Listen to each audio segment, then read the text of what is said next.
I never miss an opportunity to call out Amnesty Deutschland and RSF Germany for their complicity with the German state and failing to do their jobs, where they are the points that can create that conflict, but they tend not to.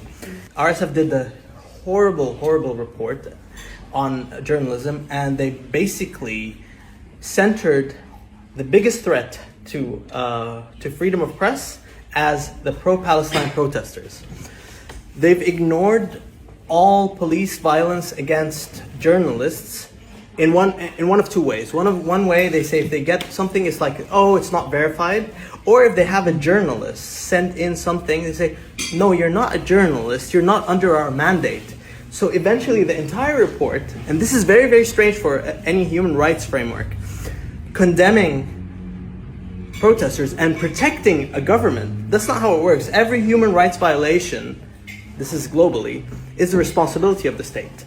This is what you learn if you're working in a human rights organization. Not a lot of people think about it that way, but it's actually true. That's why every report calls out government. That particular report is really interesting because it sidelines journalists, but one of the things they do is they actually do a whole big research, which is good research, about how newsrooms silence their reporters and everyone who wants to speak the truth.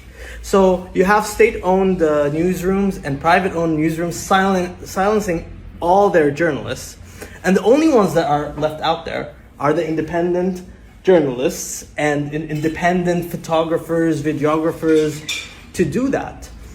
But they say these are not the real ones. So basically they're supporting the utter disappearance of independent reporting in favor of what I would only describe as Staatsräson, because this is probably their main motivation, irrespective of funding and so on. And a human rights organization or a rights organization that pursues ideology is not fit to be doing the reporting.